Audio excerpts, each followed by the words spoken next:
여러분 안녕하십니까? 광주 MBC 뉴스데스크입니다. 광주에서 어린이 모집에 어려움을 겪은 유치원들이 속속 휴원이나 폐원에 들어가고 있습니다. 대도시에 있는 유치원인데도 2년 전부터 쭉 휴원 상태인 곳이 있을 정도인데요. 인구 절벽 현상이 곳곳에서 나타나고 있습니다. 먼저 이다현 기자가 취재했습니다. 어린이용 책들이 이삿짐처럼 끈으로 묶여 있고 손이 닿는 곳마다 먼지가 뿌옇게 쌓여 있습니다. 광주의 한 초등학교 병설 유치원인데 어린이는 한 명도 보이지 않습니다. 지금 이 병설 유치원은 누구도 이용하지 않고 있습니다. 전기도 끊긴 지 오래라 스위치를 눌러도 불도 들어오지 않고 있는데요. 원화 모집이 되지 않아서 지난 2년간 휴원 상태였는데 이제 곧 문을 닫을 위기입니다. 아이들 수가 줄어든 게 큰 이유입니다. 이 학교만 해도 애초에는 40학급이 넘는 큰 규모 학교였는데 지금은 이제 20학급 정도로 축소돼 있거든요. 이 근방에 있는 유치원들도 실제 원화 모집 자체가 쉽지 않은. 다른 공립 유치원도 선생님들이 직접 주변 아파트 단지에 홍보물까지 뿌려봤지만 휴원을 막지는 못했습니다. 사무실로 직접 오셔가지고 공문 붙여도 되냐고, 유치원 학생이 너무 없다고 직접 오셨더라고요. 옛날에도 이랬어요? 전혀 처음 있는 일이에요. 광주의 합계 출산율은 0.89명, 전국 평균인 0.81명에 비하면 오히려 높은 수준인데도 지난해 광주 지역 유치원생은 한 해 전에 비해 1,200명, 5.4% 줄었습니다. 결국 광주 지역 공립유치원 126곳 가운데 13곳이 휴원이 예고됐고 사립유치원 한 곳도 원화 모집에 어려움을 겪어 폐원을 신청했습니다. 광주교육청이 일단 5개 유치원은 1년 동안 재운영을 해보기로 했지만 저출생 문제가 극복되지 않는 한 유치원의 줄 폐업을 막기는 어려워 보입니다. 지난해 전국의 유치원생 수는 55만 2,800여 명, 1년 사이 3만 명이나 줄었습니다. MBC 뉴스 이다현입니다. 이렇게 보낼 아이가 없어서 문 닫는 유치원들이 속출하고 있는데 정작 광주시의 출산 장려 정책은 반대로 가고 있습니다. 출산 장려금을 줘서 전국에서 가장 높은 출산율을 기록했다고 자랑한 게 불과 얼마 전인데요. 산모들에게 주는 출산 장려금을 갑자기 예고 없이 폐지한 겁니다. 예비 산모들은 반발하고 있습니다. 김영찬 기자가 취재했습니다. 올해 1월 출산을 앞둔 산모 김아라 씨. 출산 후 병원비와 산후조리원 등의 비용을 생각하면 한숨이 절로 나옵니다. 특히 광주시가 출산 장려금까지 폐지하면서 주머니 사정은 더욱더 빠듯해졌습니다. 돈 받으려고 애를 낳는 건 아니지만 그래도 조금이라도 100만 원이라도 받으면은 더 나으니까 당연히 받을 거라 생각했는데 못 받으니까 그 느낌도 있긴 있죠. 줬다 뺏는 느낌. 지난 2021년부터 광주시는 산모에게 100만 원을 주는 출산 장려금을 시행했습니다. 지난 2년 동안 평균 440억 원 이상의 시비를 투입해 각종 지원금을 전달했고 장려금 지원 첫해 전국에서 가장 높은 출산율을 기록했습니다. 당시 선심성 지원이라는 비난도 일었지만 광주시는 출산율을 높이는 데 큰 효과를 봤다면서 성과 알리기에 열을 올리기도 했습니다. 그런데 민선 8기 들어 말이 바뀌었습니다. 출산 장려금이 출산율을 높이는 데 실효성이 없어 현금성 지원보다는 돌봄과 다자녀 가족 등에 더 집중하겠다는 겁니다. 그 출산율 제고를 위해서 이렇게 축하금 현금성 지원을 하냐? 그래 이건 어떻게 보면은 이게 좀 앞뒤가 안 맞는 모순된 논리일 수도 있거든요. 현금성 지원했을 때 이거 한다고 출산율 오르기는 해놓고. 그러면서 정부가 생후 2년간 월 70만 원의 부모급여와 출생 육아 수당 등을 합쳐 1,700만 원을 지원한다고 광주시는 설명했습니다. 지난해 광주시는 기존 정책으로 생후 0에서 11개월에 900만 원, 12에서 23개월에는 600만 원 등 모두 1,500만 원을 지원했습니다. 예비 부모들은 광주시가 국비 지원을 핑계로 시의 예산을 삭감한 것이라고 지적했습니다. 광주 같은 경우는 효과가 없다고 해도 아예 없지는 않다고는 생각해요. 그래서 미비 한 개라도 도움이 된다고 생각하고, 그리고 이제 지금 이제 초출산 하는데 이게 이제 혜택이 점점 늘어나야 되는데. 아이 낳아 키우기 좋은 도시를 만들겠다던 광주시. 하지만 아무런 설명 없이 2년 만에 출산지원금 정책을 폐지하면서 예비 산모들의 불만은 점점 있습니다. MBC 뉴스 김영창입니다. 자치단체들이 지급하는 출산 장려금 액수가 천차만별인 가운데 강진군이 가장 많이 주는 것으로 나타났습니다. 전라남도에 따르면 강진구는 아이를 출산할 때마다 5,040만 원의 출산 장려금을 주는 것으로 나타났는데 아이 7명까지 이 돈을 각각 줍니다. 뒤이어 고흥군이 첫째 아이 기준으로 1,080만 원, 진도군은 1,000만 원을 주는 것으로 나타났습니다.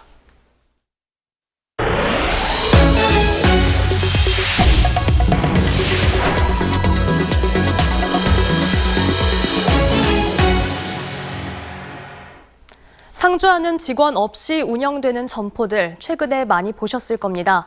과자 가게부터 PC방까지 다양한데요. 이런 무인 점포에서 새벽 시간대 금고를 통째로 들고 달아난 범인이 붙잡혔습니다. 박종우 기자가 취재했습니다. 목포의 한 PC방. 장갑을 낀 남성이 카운터로 조심스럽게 다가갑니다. 사람이 없는 것을 확인한 뒤 금고를 흔들더니 순식간에 금고 안에 든 현금을 들고 달아납니다. 인근의 또 다른 PC방도 털렸습니다. 범인은 손님이 있는데도 대범하게 금고를 들고 빠져나갔습니다. CCTV로 먼저 봤죠. 도난 장면이 찍혀가지고 이제 경찰분들한테 이제 바로 신고. 경찰에 붙잡힌 45살 배모 씨는 지난달 13일부터 목포 지역 PC방 5곳을 돌며 150여만 원을 훔친 것으로 드러났습니다. 아르바이트생이 퇴근하고 무인으로 운영되는 주로 새벽 시간대를 이용해 범행을 저질렀습니다. CCTV 동선을 추적하여 모텔에 은신해 있는 피의자를 검거했습니다. 경찰은 배 씨를 야간 건조물 침입 절도 혐의로 구속영장을 신청할 예정이며 추가 범죄 여부도 조사하고 있습니다. MBC 뉴스 박종호입니다. 전라남도가 작년과 올해를 전남 방문의 해로 정하고 역량을 집중하고 있는데요. 하지만 정작 정부 조사에서 관광지로서의 경쟁력은 떨어진 걸로 나타났습니다. 4년 동안 유지하던 관광 발전 지수 1등급에서 탈락했습니다. 문현철 기자가 보도합니다.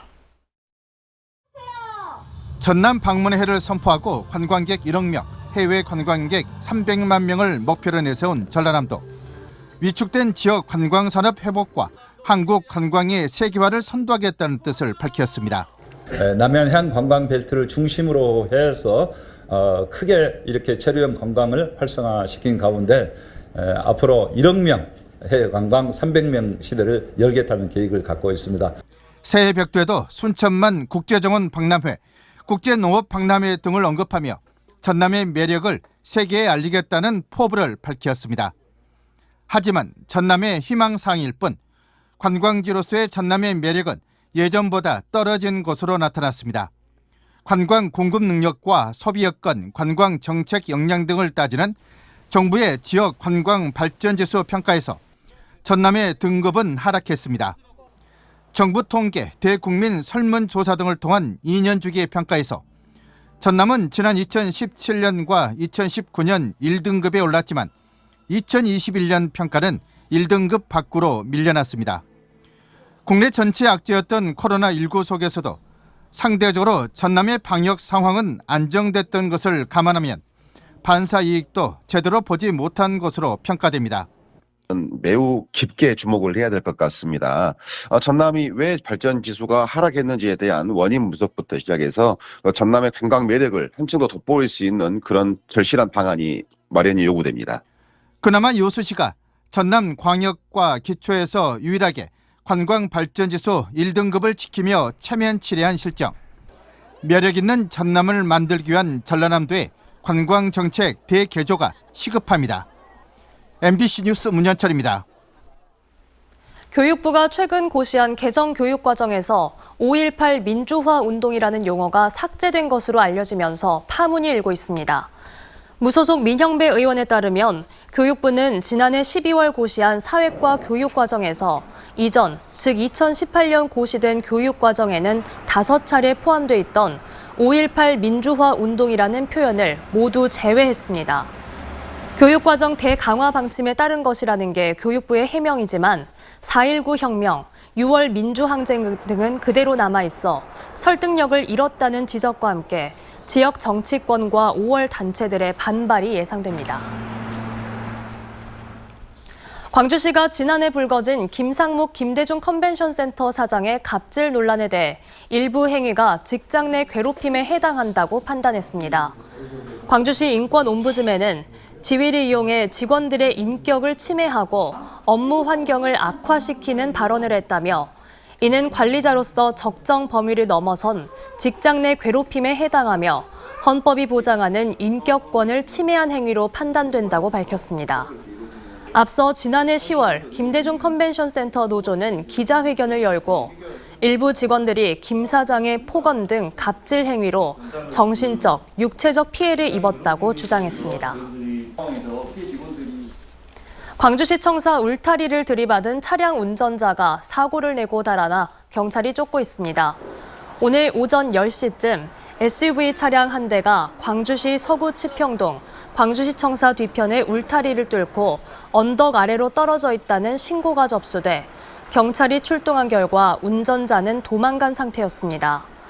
경찰은 해당 차량이 한 법인 소유인 점을 토대로 사고를 낸 운전자를 쫓고 있습니다.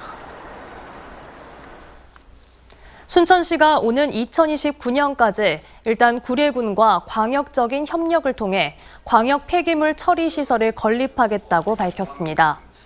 노관규 순천시장은 오늘 신년 기자회견에서 순천시가 제안한 광역 폐기물 처리장 설치에 여수시와 광양시가 부정적이라는 지적에 대해 조만간 입지 선정위원회를 구성하고 상반기 안에 최적 입지 한 곳을 선정하겠다며 구례군과 적극적으로 소통하고 협의해 추진하고 있다고 덧붙였습니다. 새해 술을 마신 상태에서 차를 모는 운전자들이 잇따라 사고를 내고 있습니다. 오늘 새벽 4시쯤 광주 동구 수기동에서 면허 취소 수준인 혈중 알코올 농도 0.212% 상태에서 승용차를 몰던 20대 운전자가 차량을 들이받아 2명이 경상을 입었습니다. 같은 날 새벽 2시 30분쯤에는 서구 무진대로에서 면허 취소 수준의 만취 상태로 운전하던 30대 운전자가 마주오던 차량과 충돌해 피해 운전자가 부상을 입었습니다. 전라남도는 농업인의 경영 부담을 덜어주기 위해 농기계 임대료 50% 감면을 오는 6월까지 연장하기로 했습니다.